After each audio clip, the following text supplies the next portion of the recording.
आज है 11 फरवरी 2023 दिन शनिवार।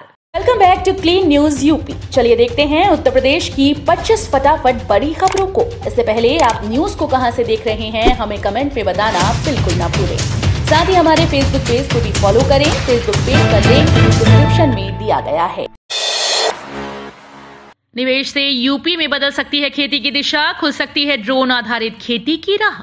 Global investor summit Uttar Pradesh में खेती की नई दिशा तैयार करेगी। खासतौर से यंत्रीकरण और उन्नत बीजों पर काम होगा। इनसे जुड़ी कंपनीज निवेश की ज्यादा इच्छुक हैं। कृषि क्षेत्र में 5,200 करोड़ रुपए निवेश का प्रस्ताव है। आधुनिक तकनीक को जोड़ने के लिए निवेशक आगे आएंगे तो इसका सीधा लाभ किसानों को होगा। समिट में बीज, उर्वरक, कृषि रक्षा एवं रसायन, मशीनरी, विपणन आदि में उद्यम लगाने वाली इकाइयों के निवेशकों से लगातार बात हुई है। मशीनें बनाने वाली कंपनीज के साथ एमओयू किए जा रहे हैं। भारत नेपाल की सीमा से फिर जुड़ेगी रेल लाइन, ट्रेन चलाने के लिए सर्विस शुरू। अरसा पहले भारत नेपाल सीमा क्षेत्र के लिए बंद हो चुकी रेल सेवा पर एक बार फिर से सर्वे शुरू हुआ। इसको लेकर लखनऊ मंडल डीआरएम ने भी निरीक्षण किया। बॉर्डर के उन स्टेशन को भी देखा जो अब रेलवे के काम नहीं आ रहे। अब इसके बाद तकनीकी टीम का सर्वे होगा। अगर सब कुछ ठीक ठाक रहा तो सीमा क्षेत्र को भी रेल सेवा मिल सकेगी। कीरी जिले में रेल सेवा ब्रॉड गेज और मीटर गेज दोनों की है। मैलानी से लखनऊ रूट पर ब्रॉड गेज की ट्रेन चलती हैं और मैलानी से बहराइच रूट पर मीटर गेज की। अभी यहां से ट्रेन तिकुनिया होते हुए बहराइच तक जाती है। संजय गांधी चिकित्सा संस्थान लखनऊ में स्टाफ नर्स के 1974 पदों पर भर्ती, कल से आवेदन हुआ शुरू। Sanjay Gandhi post graduate institute of medical science Lucknow में स्टाफ नर्स के 1974 पदों पर भर्ती की जा रही है। यूपी में नर्स की नौकरी का इंतजार कर रहे योग्य और इच्छुक अभ्यर्थी STPGIMS की आधिकारिक वेबसाइट sdpgims.org.in पर जाकर आवेदन कर सकते हैं। ध्यान रखें कि ऑनलाइन आवेदन कल 10 फरवरी 2023 से शुरू हो चुके हैं। गर्भवती महिलाएं प्राइवेट सेंटर में करा सकेंगी फ्री अल्ट्रासाउंड जांच, नई व्यवस्था लागू। ग्रामीण क्षेत्र की गर्भवती महिलाओं को अल्ट्रासाउंड जांच के लिए भटकना नहीं पड़ेगा। उन्हें सामुदायिक और प्राथमिक स्वास्थ्य केंद्र के निकट निजी सेंटर में मुफ्त अल्ट्रासाउंड जांच करा सकेंगे। CHC PHC के पास 25 निजी सेंटर्स में मुफ्त अल्ट्रासाउंड जांच की सुविधा उपलब्ध होगी। शासन से आदेश के बाद स्वास्थ्य विभाग में नई व्यवस्था लागू कर दी गई है। BPP यूपी पुलिस कांस्टेबल खेल कोटा भर्ती से जुड़े अभ्यर्थियों के लिए अहम सूचना जारी। उत्तर प्रदेश पुलिस भर्ती एवं प्रोन्नति बोर्ड ने कांस्टेबल खेल कोटा से भर्ती से जुड़े अभ्यर्थियों के लिए अहम नोटिस जारी किया। BPP पर जारी नोटिफिकेशन के अनुसार खेल कोटे से कांस्टेबल के पदों पर भर्ती के लिए अभ्यर्थियों के दस्तावेजों की शुरुआती जांच की गई है, जिसमें पात्र पाए गए अभ्यर्थियों की सूची भर्ती एवं प्रोन्नति बोर्ड की वेबसाइट पर प्रकाशित की गई है। इस भर्ती प्रक्रिया को आगे बढ़ाते हुए खिलाड़ियों की सीधी भर्ती 2022 के तहत ताइक्वांडो खेल विधा के अभिलेखों की संवीक्षा एवं खेल कौशल प्रशिक्षण कराने की डेट घोषित की गई है। तुर्की सीरिया से सबक, बच्चे सीखेंगे भूकंप से बचना, गोरखपुर से होगी शुरुआत। तुर्की सीरिया में आए भूकंप ने पूरी दुनिया को हिला दिया। भारत में भी कई राज्य और शहर भूकंप के लिहाज से खतरे वाले इलाके माने जाते हैं। 2015 में गोरखपुर समेत यूपी के कई शहरों को भूकंप का सामना करना पड़ा था। उस भूकंप का केंद्र नेपाल में था। उस विनाशकारी भूकंप के चलते गोरखपुर ने भी नेपाल से आए शरणार्थियों के लिए पहली बार कैंप लगाए और देखे थे। माना जाता है कि भूकंप जैसी आपदा के समय तुरंत लिए गए फैसले और लोगों की सुरक्षा के लिए अपनाए गए तौर तरीके ही काम आते हैं। ऐसे में गोरखपुर के जिला आपदा प्रबंधन प्राधिकरण ने एक बड़ी पहल की। प्राधिकरण स्कूली बच्चों को बचाव के गुर सिखाने जा रहा है। यूपी में कान्हा गौशाला के गोबर से बनाएंगे बायोगैस, CNG जिले में लगा प्लांट। प्रयागराज के शंकरगढ़ स्थित कान्हा गौशाला से निकलने वाले गोबर से बायोगैस और CNG बनेगी। निजी क्षेत्र की मदद से नगर निगम शंकरगढ़ में गोबर से बायोगैस और CNG बनाने का प्लांट लगाएगा। नगर निगम ने एजेंसी से शंकरगढ़ में प्लांट लगाने का आवेदन मांगा है। यूपी में जन्मजात हृदय रोग से पीड़ित बच्चों के होंगे फ्री ऑपरेशन, हुआ MOU। प्रदेश में जन्मजात हृदय रोग से ग्रसित बच्चों की निःशुल्क शल्य चिकित्सा की जाएगी। इस संबंध में राष्ट्रीय स्वास्थ्य मिशन उत्तर प्रदेश के द्वारा Shri Sathya Sai Sanjeevani international centre for child care and research Palwal के साथ एक MOU किया है। इस MOU के बाद प्रदेश के हृदय रोग से ग्रसित बच्चों को निःशुल्क ऑपरेशन की सुविधा प्रदान किया जाना सुनिश्चित किया जाएगा। इस अवसर पर प्रमुख सचिव चिकित्सा स्वास्थ्य एवं परिवार कल्याण पार्थ सारथी सेन शर्मा ने कहा कि देश के सबसे बड़े राज्य में जन्मजात हृदय रोग से ग्रसित बच्चों की शल्य चिकित्सा सुनिश्चित करना बड़ा दायित्व है। पीडब्ल्यूडी में मेट और बाबुओं को जेई बनने का मौका, जिलेवार बन रही लिस्ट। लोक निर्माण विभाग के clerk, mate, work agent, work supervisors को पदोन्नति देकर जेई बनाने की तैयारी है। इसके लिए शासनादेश जारी हो गया है। विभाग की ओर से इस संबंध में जिलेवार सूची तैयार कराई जा रही है। प्रमोशन की आस जगने से पीडब्ल्यूडी कर्मचारियों में खुशी है। प्रयागराज समेत सूबे के अन्य जिलों के पीडब्ल्यूडी कर्मियों के प्रमोशन की राह खुली है। 5% विभागीय कोटे से इनकी पदोन्नति जेई के पद पर की जाएगी। ऐसे कर्मचारी जो पहले से डिप्लोमाधारी है या फिर जिन्होंने नौकरी करते हुए डिप्लोमा हासिल किया, उन्हें इस कोटे के तहत मौका दिया जाएगा। विभाग से आदेश आने के बाद अब डिप्लोमाधारी कर्मचारियों ने अपना नाम आगे बढ़ाया। सीबीएसई बोर्ड परीक्षा के लिए प्रवेश पत्र जारी, 15 फरवरी से एग्जाम। केंद्रीय माध्यमिक शिक्षा बोर्ड की ओर से विद्यार्थियों को 10वीं और 12वीं की परीक्षा का प्रवेश पत्र जारी कर दिया गया। स्कूल प्रबंधन बोर्ड की आधिकारिक वेबसाइट से प्रवेश पत्र डाउनलोड कर सकते हैं। सीबीएसई के सिटी कोऑर्डिनेटर गुरमीत कौर ने बताया कि जिले में 41 केंद्रों पर 40,000 छात्र छात्राएं परीक्षा में शामिल होंगी। 14 फरवरी को चलेगी गोरखपुर बांद्रा टर्मिनस। रेलवे प्रशासन ने Gorakhpur Bandra terminus special train 14 फरवरी को चलाने का निर्णय लिया। पूर्वोत्तर रेलवे के मुख्य जनसंपर्क अधिकारी पंकज कुमार सिंह के मुताबिक ये ट्रेन 14 फरवरी को गोरखपुर से सुबह 8:30 बजे प्रस्थान कर दूसरे दिन शाम 4:25 पर बांद्रा टर्मिनस पहुंचेगी। ट्रेन में शयनयान श्रेणी के 20 और SLRD के 2 कोचेस सहित कुल 22 कोच लगाए जाएंगे। इन्वेस्टर समिट में जीडीए लगाएगा स्टॉल, उड़ान भरेगा MMMUT का ड्रोन। लखनऊ में आयोजित होने वाले ग्लोबल इन्वेस्टर समिट में गोरखपुर विकास प्राधिकरण भी स्टॉल लगाएगा। स्टॉल से ही जीडीए की चल रही योजनाओं के बारे में जानकारी दी जाएगी। इसमें खोरापर आवासीय योजना और फ्लोटिंग रेस्टोरेंट का मॉडल प्रदर्शित किया जाएगा। जीडीए के उपाध्यक्ष महेंद्र सिंह तंवर भी इस आयोजन में शामिल होंगे। जीडीए की ओर से बनाए गए नोडल अधिकारी प्रभारी मुख्य अभियंता किशन सिंह के मुताबिक इसमें जीडीए की महत्वाकांक्षी योजनाओं की जानकारी दी जाएगी। उधारी के कंप्यूटर से होगी परीक्षा केंद्रों की ऑनलाइन निगरानी। हाथरस में यूपी बोर्ड परीक्षा की ऑनलाइन निगरानी के लिए उधारी के कंप्यूटर व लैपटॉप्स का सहारा लिया जा रहा है। डीआईओएस दफ्तर में बने ऑनलाइन कंट्रोल रूम में कॉलेज संचालकों से मांगे गए लैपटॉप्स को लगाया जाएगा। वहीं कलेक्ट्रेट से भी परीक्षा केंद्रों पर सीसीटीवी कैमरों से निगरानी की जाएगी।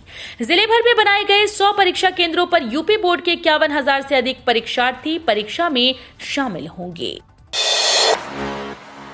अलीगढ़ में आज लगेगी लोक अदालत। न्यायालयों में लंबित मामलों का एक दिन में ही होगा निस्तार। अलीगढ़ में आज लोक अदालत लगेगी, जिसका शुभारंभ जिला न्यायाधीश डॉक्टर बब्बू सारंग प्रातः 10:30 बजे दीवानी न्यायालय परिसर में फास्ट ट्रैक भवन के पीछे सभागार में करेंगे। विभिन्न न्यायालयों में लंबित मामलों का निस्तारण एक दिन में आपसी सुलह समझौते के आधार पर किया जाएगा। जिला न्यायालय अलीगढ़, बाह्य स्थित न्यायालयों, वाणिज्यिक न्यायालय, परिवार न्यायालय, मोटर दुर्घटना प्रतिकर अधिकरण तथा जिले की सभी तहसील स्तर पर राष्ट्रीय लोक अदालत लगेगी। एक साल के अंदर यूपी में देंगे 1 लाख नौकरी, हर कोने में होगा 5G। यूपी में आज से 3 दिवसीय यूपी ग्लोबल इन्वेस्टर समिट 2023 का आगाज हो चुका है। इसमें बड़े बड़े उद्योगपतियों ने शिरकत की। पहले ही दिन रिलायंस इंडस्ट्रीज के मुखिया मुकेश अंबानी से लेकर बिड़ला ग्रुप के कुमार मंगलम बिड़ला व अन्य लोगों ने शिरकत की। इस मौके पर मुकेश अंबानी ने एक बड़ा ऐलान किया। लखनऊ में चल रहे समिट में मुकेश अंबानी ने ऐलान किया है कि 2023 के अंत तक उत्तर प्रदेश के हर शहर, गांव और कस्बे तक जियो की 5G सेवाएं पहुंच जाएंगी। मुकेश अंबानी ने समिट के दौरान बताया कि रिलायंस उत्तर प्रदेश में अगले 4 सालों में जियो रिटेल और रिन्यूएबल बिजनेस के माध्यम से 75,000 करोड़ रुपए का निवेश करेगी। जल्दी यूपी 5 अंतर्राष्ट्रीय हवाई अड्डों वाला इकलौता प्रदेश होगा। प्रधानमंत्री नरेंद्र मोदी ने लखनऊ में आयोजित यूपी ग्लोबल इन्वेस्टर समिट में बीते 6 वर्षों में यूपी की विकास यात्रा का जिक्र करते हुए कहा कि 2017 में सत्ता परिवर्तन के बाद यूपी को नई पहचान मिली। कहा कि यूपी से लोग निराश हो चुके थे, पर अब प्रदेश की पहचान गुड गवर्नेंस है। डबल इंजन की सरकार ने प्रदेश को विकास के रास्ते पर आगे बढ़ाया है। 11,300 नलकूप उपभोक्ताओं ने नहीं लगवाए मीटर, अटक सकती है सब्सिडी। हाथरस के 11,300 नलकूप उपभोक्ताओं की आने वाले दिनों में सब्सिडी लटक सकती है। इन दिनों किसान आधा बिल जमा करा रहे हैं। यदि मीटर नहीं लगवाया तो किसानों को पूरा बिल जमा करना होगा। अब तक जिले में 6,374 लोगों ने मीटर लगवाए। जिले में वर्तमान में 19,000 के करीब नलकूप उपभोक्ता हैं। शासन स्तर से खपत का आकलन करने के लिए मीटर लगाने का आदेश जारी किया गया है। किसानों से 175 हार्स पावर के हिसाब से बिल लिया जाता है। काशी आ रही हैं राष्ट्रपति। पहली बार पुरातन नगरी आ रही राष्ट्रपति द्रौपदी मुर्मू की सुरक्षा की कमान 8 IPS संभालेंगे। सबकी ड्यूटी अलग अलग स्थानों पर लगाई गई है। राष्ट्रपति 13 फरवरी को आएंगी। वो करीब 5 घंटे तक शहर में रहेंगी। इस बीच काल भैरव मंदिर और श्री काशी विश्वनाथ धाम जाकर दर्शन पूजन करेंगी। साथ ही दशाश्वमेध घाट की गंगा आरती में शामिल होंगी। इससे पहले ही कमिश्नरेट पुलिस ने सुरक्षा का खाका तैयार कर लिया है। पुलिस के मुताबिक काशी आ रही राष्ट्रपति की आंतरिक सुरक्षा व्यवस्था प्रेसिडेंट्स बॉडीगार्ड संभालेंगे। बाहरी सुरक्षा घेरे में 8 IPS रहेंगे। वाराणसी में बोले अखिलेश यादव, सपा की कैबिनेट ने विश्वनाथ धाम निर्माण को मंजूरी दी। सपा प्रमुख पूर्व मुख्यमंत्री अखिलेश यादव ने भाजपा पर जमकर निशाना साधा। बाबा विश्वनाथ का दर्शन पूजन करने के बाद उन्होंने पत्रकारों से कहा कि एक अडानी सब पर भारी है। चाहे आपके गलत फैसले लेने के कारण दोस्त को बढ़ावा मिला हो, लेकिन इस मुसीबत की घड़ी में तो उनको दोस्त का साथ देना चाहिए। इसी पर गाना बना है, ये दोस्ती हम नहीं छोड़ेंगे। मुसीबत में दोस्त की पहचान होती है, दोस्त को मुसीबत में साथ खड़ा होना चाहिए। लखनऊ फ्रेंचाइजी ने अपनी महिला प्रीमियर लीग की टीम का नया यूपी वॉरियर्स रखा। लिसा स्थालेकर होंगी मेंटर। कापरी ग्लोबल होल्डिंग प्राइवेट लिमिटेड ने महिला प्रीमियर लीग में अपनी लखनऊ की टीम का नाम यूपी वॉरियर्स रखा है। टूर्नामेंट में 5 टीम्स भाग लेंगी। यूपी वॉरियर्स को कापरी ग्लोबल होल्डिंग प्राइवेट लिमिटेड ने भारतीय क्रिकेट कंट्रोल बोर्ड के द्वारा आयोजित नीलामी में 757 करोड़ रुपए में खरीदा था। ऑस्ट्रेलिया महिला टीम को 4 बार विश्व कप जीताने में योगदान देने वाली लिसा स्थालेकर को मेंटर बनाया गया है। महापंचायत में जमकर गरजे टिकैत। उन्होंने कहा कि सरकार खेती पर निवेश कम कर रही है। कहा कि सरकार MSP नहीं कर्जा देने की बात कर रही है। कहा कि खेती के लोन अड़ाने के माध्यम से दिए जाएंगे। उन्होंने किसानों को चेताया कि ये जमीन कुर्क करने की तैयारी है। अगर सरकार 85 करोड़ को मुफ्त राशन दे रही है तो समझ लो कि देश की आर्थिक स्थिति ठीक नहीं।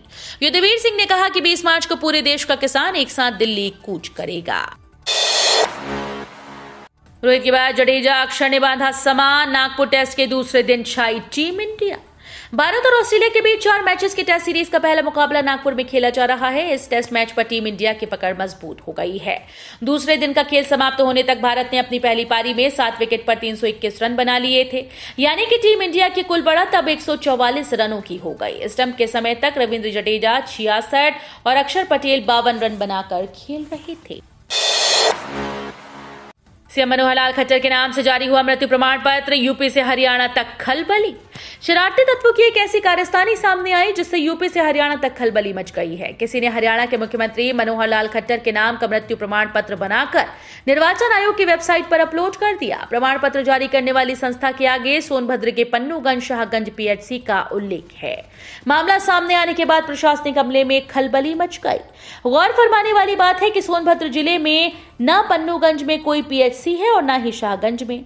शाहगंज में CHC जरूर है, लेकिन वहां से लंबे समय से कोई प्रमाण पत्र जारी नहीं किया गया। यूपी की स्वास्थ्य सेवाओं को मिलेगी 54,000 करोड़ की बूस्टर डोज। बदलेगी सूरत। यूपी की स्वास्थ्य सेवाओं के लिए global investor summit booster dose साबित होगी। स्वास्थ्य व चिकित्सा शिक्षा के क्षेत्र में करीब 54,000 करोड़ रुपए का निवेश प्रस्तावित है। इन प्रस्तावों के जमीन पर उतरने पर सूबे की स्वास्थ्य सुविधाओं की सूरत ही बदल जाएगी। यूपी वालों को फिर गंभीर बीमारियों के इलाज के लिए दूसरे राज्यों की दौड़ नहीं लगानी पड़ेगी। चिंता में पश्चिमी यूपी के किसान, गेहूं की फसल को हो सकता है नुकसान।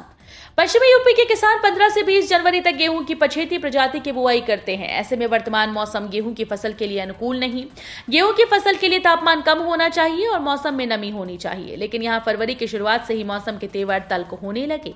इससे गेहूं की फसल पर संकट पैदा हो गया। तापमान 26 डिग्री पर पहुंच गया। ऐसे में दाना कमजोर हो जाएगा और फसल फूल की अवस्था में ही कमजोर पड़ जाएगी। तो ये थी आज की 25 फटाफट बड़ी खबरें। अगर आपको न्यूज पसंद आई हो तो वीडियो को लाइक और शेयर जरूर करें। धन्यवाद।